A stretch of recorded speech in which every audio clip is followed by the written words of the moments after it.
When Mary Nell Regan took the job as executive director of Milwaukee's Fire and Police Commission, she promised to improve police-community relations. We definitely have our work cut out for us.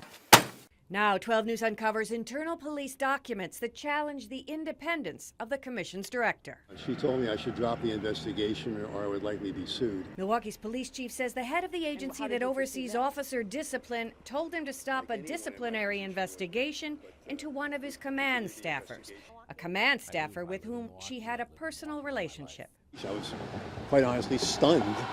The investigation began last year when Captain Johnny Scrignoli showed up at the mayor's security office to review surveillance video of cars coming and going from the City Hall's parking garage. Records show when questioned, Scrignoli's story repeatedly changed. First, he said he was helping a friend who thought his wife was having an affair. Then he said, I was looking for my wife and potentially a man I know.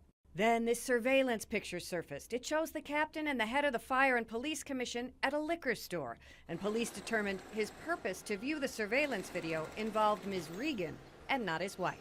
Certainly concerning that, the executive director and somebody who's the subject of discipline have a personal connection.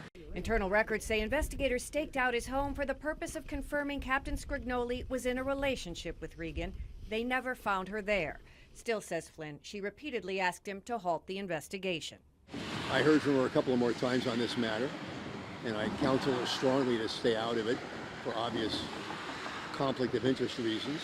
Regan is currently overseeing the search for a new chief.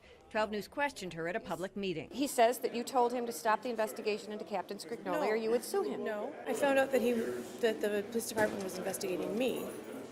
And I pointed out to the chief that would be inappropriate, and I asked him to stop investigating me. So are you saying the chief is lying?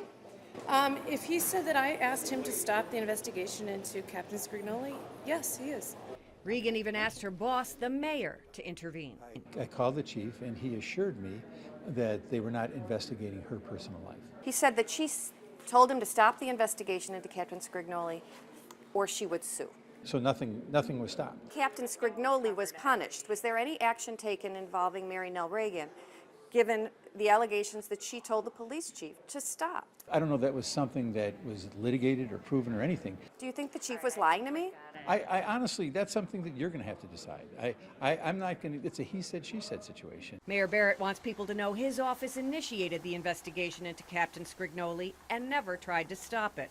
The chief wants people to know the executive director's efforts to interfere failed. Anytime you've got somebody in an official position who is, wants to intercede in an investigation involving a personal friend of theirs, I think that's very troubling.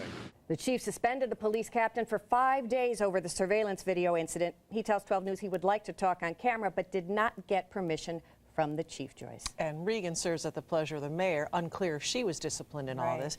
Pretty powerful stuff, especially given that this is Chief Flynn's last week on the job. Yeah, and that is not lost on City Hall. After her interview, Regan sent this statement, quote, I am extremely disappointed at Mr. Flynn's final attack, both personal and professional, against the city's Fire and Police Commission and myself.